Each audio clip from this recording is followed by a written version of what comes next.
Welcome in, ladies and gentlemen, to another edition of the On the Pony Express podcast. I am Billy Embody. Thanks for listening. What a week it has been from SMU basketball's win Wednesday night with Pac-12 Commissioner George Kliavkoff in attendance to a big commitment from a four-star athlete, Jamari Cauley out of Dallas South Oak Cliff, Ja'Kai Clark, the Miami offensive line transfer jumping on board. It has been a week. And then we also had our subscriber meetup Thursday night at Inwood Tavern. What a blast that was. And we just had a great time with a lot to talk about from this week. So appreciate everybody that showed up. We'll see you guys next time at our next event to be announced at some point, probably closer to the end of spring practice. We'll all get together and chop it up about that. But we're here today to take a break from some Pac-12 expansion talk. Obviously, news came that the Big 12 is going to allow OU Texas to leave a little early, getting out in time for the 2024 season to go to the SEC. Quick takeaway is that doesn't impact SMU much or the Pac-12. Just my opinion. They're holding back revenue from Fox and basically kind of just giving it right back to Fox in a sense when it comes to how this deal is being done. And in reality, it doesn't give the Big 12 that much more of a foothold in terms of trying to expand and negotiate other options with schools. They're kind of in the same place. They just have an opportunity to maybe get more inventory in with two teams leaving in time for the 2024 season. That door would theoretically now be open for two teams, four teams, however many teams are going to try to expand to join. But enough of expansion talk for a second, because we do have to talk about the SMU offensive line, our latest spring football preview podcast. And I want to jump right in. This is a group that I felt like in the 2022 season was right there, kind of alongside the secondary and especially the corner position that kind of came along as the season went along and showed some improvement and showed some ability and promise, especially the improved run game throughout the year. And that came with a little bit of shuffling with guys being in and out here and there. But for the most part, I would say you look at what they did in pass protection last year and their ability to keep Tanner Mordecai upright for much of his season. This was a group that probably flew a little bit under the radar as far as the season that they had, in my opinion, at least, with what they had available to them coming in and the SMU staff kind of figuring out how things were going to go offensively, how they needed to find their groove in the run game. Well, the offensive line did just that late in the season. Now we look ahead to it as it stands going into spring ball. They're not going to have Miami offensive line transfer Ja'Kai Clark. He does graduate in May, so he will be on campus in the summer. He's somebody that you got to look at as a plug-and-play option, whether it be at guard or center. And there are a lot of people around SMU that are very high on that pickup and what he'll bring to the table, especially from a run blocking perspective. That's why they went out and got him. Obviously, things kind of fell through with Drake Metcalf. That was a guy SMU really felt like they were going to get. He ends up going to UCF, but they had Ja'Kai Clark, and they got him on campus for an official visit. They were the favorite, and they got him to go ahead and commit earlier this week, which was huge, as he was planning to take multiple visits to Power 5 programs coming up here in March. But Ja'Kai won't be here for the spring, so all eyes will be on Branson Hickman and how he defends his starting center spot. He's held it down. He showed, I think, a little bit better than people kind of give him credit for. Last year, I know there are times that he does get dealt a bad hand and he has to go up with some, quite frankly, mismatches in the trenches. And, I think that's something that he's going to battle. And he is undersized. He's on the shorter side of things, but you certainly at the center position don't mind that. He gets to play with a little bit better leverage, things like that. He just, I think, hasn't put on the size that maybe they thought he would coming in. He's got still a little bit of just a trimness to him that sometimes gets him beat up in the run game. But as far as pass protection goes, he is, quite frankly, very strong in that regard. That's his strong suit. His ability to move laterally, just sometimes in the run game, just doesn't get it done and doesn't work up to the second level. That's something that stands out but he has played a lot of football for SMU at that position. He's a guy they're very high on in terms of his leadership ability and ability to keep that offensive line on the same page. They got it together as the season went along with him running the show at center. So he'll get more reps and he'll get more work in with that group and leading them and trying to get them set up for a good situation with newcomers coming in, challenging some of these veterans in this group. And he's the guy in the middle for spring. I mean, there's no doubt about that. You have Cam Irving, who played some center. It did not go well. And so they went ahead and stuck with Branson Hickman at center. I will say SMU does bring in Logan Parr, a Texas offensive lineman with 3 years of eligibility remaining. He's expected to be a guard center type of player. And quite frankly, he'll probably end up more at guard, but he's going to now come in and be an option in the spring to probably get some snaps because, like I said, the Cam Irvin experiment at center did not go well when SMU tried it last year. And so they even moved him out to tackle. But when you look at Logan Parr, he is kind of that interior guy that they bring in and you look at, he could add something from a depth perspective there and challenge for a job early on. When it comes to who you look at as the starters that are pretty, I would say, likely to start, I've got 3 of them. Marcus Bryant at left tackle, he's held that position down and really looks the part of a prototypical left tackle and really did a good job battling through some injuries last year as well to play through those and to keep grinding.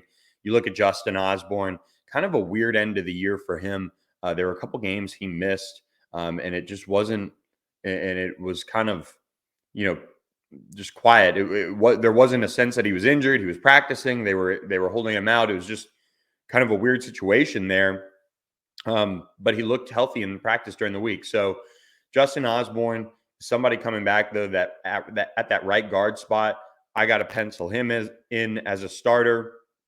And then Hiron White, the Missouri offensive line transfer, who's a big dude who comes in at right tackle and can move. He's coming off of an injury that he's been recovered from. He was able to get back to practice from Mizzou before he left last year. He just didn't end up playing, so he could preserve this opportunity to play somewhere else one more season. But he was back at practice for Mizzou in the late 2022 part of the season after having an Achilles injury. So he's back. He's somebody they're really high on. Casey Woods, when we spoke with him just after signing day and SMU had got him on board, said that they really feel he's an NFL type of player. And so they're very high on what Hiron White's going to bring to the table at that right tackle position. Owen Condon, obviously out the door. They needed somebody to come in and be a stopgap. He's that guy. Then you look behind him and Marcus Bryant, and it seems like to me, PJ Williams is kind of your swing guy in a way. He's somebody that can really play either tackle spot potentially. If he continues to bulk up, he could play a little guard. So he could be viewed as your 6th offensive lineman going into the season. He's very talented. He redshirted this past year. He's still young, but just oozing with talent. They're very excited about him. He's probably on my list of like top 5 players I'm excited to see in spring practice, just see how he moves around out there and how he adjusts to the flow of things this year. My burning question right now for spring only, because Ja'Kai Clark is not here to battle with Branson Hickman, is really that left guard position. How does that shake out? Is that a position where you've got Logan Parr coming in, you've got PJ Williams coming in, and you have Ben Sparks? Could those 3 really be the guys that completely just, battle it out there? I think there's a possibility of that. People aren't talking enough about Ben Sparks, though. This is somebody that has continued to push, continued to drive coaches to talk about him. And it's just been a situation where the last couple of years, he hasn't been able to break through because they've had tons of veteran situations on the offense line in the interior. He's a guard at either spot. He hasn't played any center, so that's where he's slotted in. In the last 2 years, you've had guys like Alana Lee, Hayden Howerton, Jalen Thomas, Justin Osborne, and it seems like others that have just kind of been standing in the way because they've been the veteran guys. Well, he doesn't have that anymore. Joe Bissinger out the door with his retirement from football as well, and you're going to get Ben Sparks with that opportunity here. And he's a veteran. He's been around. He's played a good bit of football still in spots. And they're excited about what he brings to the table. So I think if he can take it and grab onto that job and really cement himself, that would mean a lot for this offensive line. He is patiently waited, but kept working.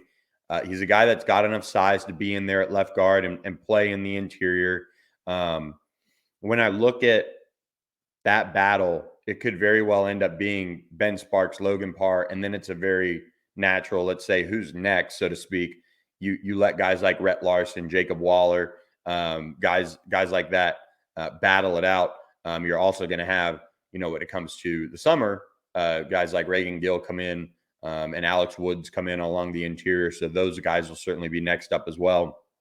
But Ben Sparks has been around enough where you got to look at him as a veteran who has his first opportunity to really break into the starting lineup. I think he's going to take advantage of it. That left guard spot is the one that is probably most up for grabs in spring. Obviously, this is a group that they really do preach competition, and they haven't necessarily had enough of it over the last, year or so, couple years, to really stand by that and allow some of these younger players to maybe break through. They just weren't there yet, to unseat some of these guys that have played a ton of football. Justin Osborne, Marcus Bryant now, Branson Hickman, they've played so much football and started a lot of games for SMU. But it is now at the point where this group on the offensive line is nearing what would be considered, I would say, a two deep of sorts that you could really run out there and feel good. When you look at it, if you went start to finish, or starting group from left to right to that backup group, if you went Marcus Bryant, Ben Sparks, Ja'Kai Clark, Justin Osborne, and Hiron White, and then you look at the backup situation, you go, let's say PJ Williams, Logan Parr, Branson Hickman, a Cam Irving or Thalen Robinson, and then a Dalton Perdue. That's a group where you've seen some of these guys play a lot of football. You have a group that you really feel good about behind those guys. And I think that's where it's kind of been different in the past. They've been, able to have a swing guy like a Jalen Thomas or somebody who has been pushing and coming off the bench that has kind of made it a 6-man rotation, sometimes 7, but they haven't had 9 to 10. And as long as Dalton Perdue stays healthy, he has the potential to be that guy that makes it a 10, or makes it, I would say, a reasonable expectation that you'd feel fairly good about having that as your 2 deep, and if Thalen Robinson is back and healthy going into spring practice, I'm interested to see him move around. He was somebody that when you saw him walking around last year and he was hurt all year, he didn't look out of shape. It clearly looked like he was able to stay in shape because he's a big dude. He came into SMU around 350 pounds coming in from Missouri, and him walking around, he looked fit enough to be in there. He got in some practices late in the season, if I remember correctly, but just wasn't able to get much work in. I think for him, if he is able to be healthy and turn the corner in that regard, he's obviously going to give it another go. If he can't stay healthy this year, he's somebody that probably might consider, doing what he did full time, which was he was very much involved with practices. If you went out there to watch practice for SMU, you saw Thalen Robinson coaching up those guys, having a play sheet, doing his best to stay really involved and on top of what's going on with that group. And so I think there's a lot of mutual respect between him and the staff for what he brought to the table during this season. And if he can't go and he can't stay healthy, there is something there for him in that regard, as potentially his career could be on the line with just some of these injuries he's had. But as far as physically, he looks the part. He adds plenty of size to this group, and SMU has added a good bit of size, I feel like, in this recruiting class. They brought in Hiron White, who's a huge human. PJ Williams looks like he could have the potential to be a big guy. He's certainly got the athleticism and height for it. And then you add in Ja'Kai Clark, who, talking with a couple sources, might be a little bit taller than he's actually listed at, but he's got just great strength and some mass to him, and he's going to really help in the run game. So just looking at spring practice, could anyone push Marcus Bryant? Could anyone push Hiron White? It's got to be PJ Williams. He's got to be the one to kind of drive that. You want to see more out of Dalton Purdue and get those guys to, feel pushed. Dalton's had some struggles to stay healthy, but he's got some size without a doubt. But this is a group now, you look at it, it's a very natural starting five that I think you'll see in fall camp when Ja'Kai Clark arrives. But as of now, little tough to, look at the group in the spring without saying, okay, remember, Ja'Kai Clark is coming in this summer and they're very high on what he's going to bring to the table. How does Branson Hickman respond? I mean, coach's kid. He's done everything SMU's asked of him. He's played with toughness. He missed, I think, one game this season when he physically just wasn't able to grip a football. He had a hand issue, and then came back shortly thereafter once he got healthy on that regard.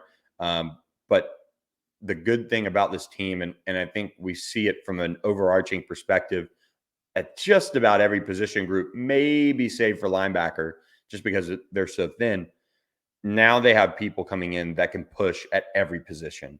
Corner, safety, wide receiver is competitive. Tight end has some guys to come in and push RJ Maryland, but he is obviously one of your stud players. Running back, quarterback. The only one right now is, you have Ahmad Walker at linebacker, and then you have a bunch of guys who needs to step up and battle for those other spots. But at offensive line, they have brought in enough competition that, quite frankly, no one should be comfortable in their starting job. I would say you want to see more out of Justin Osborne at right guard, but he's been one of the team's better offensive linemen just overall. I don't think his job is really in question much. But then you have PJ Williams pushing at the tackle spot. So overall, I think this is a group that could very well improve a good bit because of what comes in the summer, without a doubt. But this will be a competitive spring. I think they're going to get after this group, and they're going to really push them to be more physical in practice. I think practice this spring is going to be more of the physical variety just because of what they did not show as a team. They struggled with physicality at certain points of the season. And I think we all know that a lot of that stems on the defensive side of the ball with tackling. Just talking with a bunch of people, it's going to be a physical spring. So I'm interested to see how the offensive line works into that plan for it to be physical and for SMU to certainly address that as far as one of the areas of improvement that they needed to. So with that, guys, we talked a good bit about the offensive line. It's kind of a down and dirty, fairly simple group to kind of break down. They've got some new faces. They've got some faces that are penciled in as starters coming back, but Garin Justice clearly doing a really good job upgrading this group's talent level and their ability to now be competitive at multiple spots and compete for starting jobs and have a clear group that you could probably roll 1 to 2 deep at certain spots and feel pretty good about. So a job well done in the transfer portal this offseason by SMU on the offensive line. We'll see if they do add any more after spring, as that next window in the transfer portal does open in May. But as of right now, SMU just awaiting the arrival of Ja'Kai Clark over the summer. But this group heading into spring has some familiar faces coming back that will now be pushed, and we'll be there to track it as spring ball does start March 2nd for the Mustangs. So we'll be there to cover it for you guys, and follow it all at ontheponyexpress.com. Thank you guys for subscribing to our YouTube channel. We've now passed over 500 subscribers. I believe we're about 530 now. So we're continuing to keep this thing on the rise, and excited towards getting that 1,000 subscriber mark at some point. So appreciate all you guys who subscribe to ontheponyexpress.com as well. $10 for a month gets you access to On3 Plus premium information, especially around Pac-12 realignment and where SMU stands with that. So check that out on theponyexpress.com. We appreciate you guys listening to the pod. Enjoy the Super Bowl this weekend. We will catch you next week as we continue to dive into conference realignment, expansion, Pac-12, SMU, and of course, spring football preview content. Appreciate all you guys listening. We will catch you next time and have a great Super Bowl weekend. Thanks for listening.